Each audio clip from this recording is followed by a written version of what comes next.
So if you're like me, and in the past you've deleted like countless number of god roll weapons that at the time weren't useful, and you're like, I'll never use this, and into the garbage it goes, and then 2 seasons later something comes up where you're like, damn, I'm sure I had one of those, and you're like kicking yourself for deleting it or not holding on to it, and then it ends up being meta, cough, bump in the night. Ugh.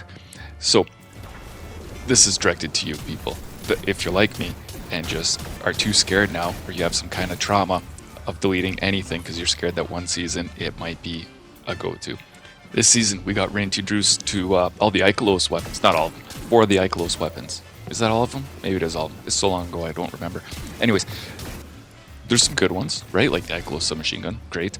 But there's some not talked about because, you know, currently this season there's no reason to talk about them. One of them is the IKELOS hand cannon, right?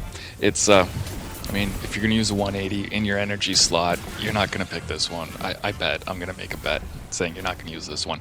And this season, if you're going to use a hand cannon for unstoppables, I mean, you probably have the patience of a like 80-year-old monk because, man, it's a long time to get that thing to proc. But this IKELOS hand cannon, maybe one day, might be handy to have hidden away in your pocket in the future. And this is why. Once you do have the pattern unlocked, which you probably will this season, honestly, because they made it so much easier to unlock patterns for the seasonal weapons, thank God. So once it's unlocked here, though, we see it rolls with a couple cool things. One of them being Seraph rounds. So Seraph rounds do a couple things. It's like armor piercing rounds and ricochet rounds all mixed in one. But armor piercing is the important one here, which does an extra 5% damage against shields, which we'll get to.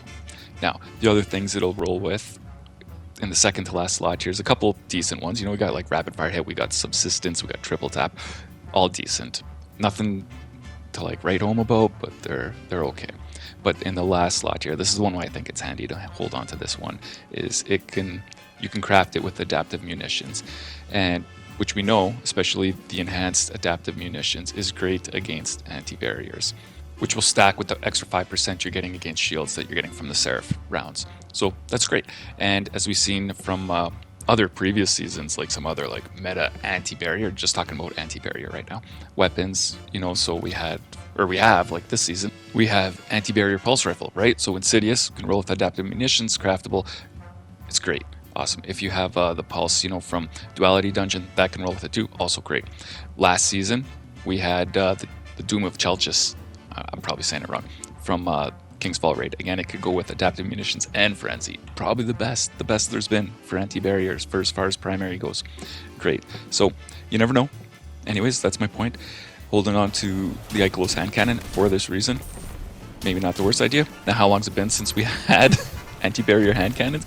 Man, so long that I had to Google it. So I think it was like in 2019 was the last time we had that mod, which either means we're due for it or we'll never see it again. Either way, I'm too paranoid to not have this in my vault. And if you're like me, maybe you too. Anyways, that's it.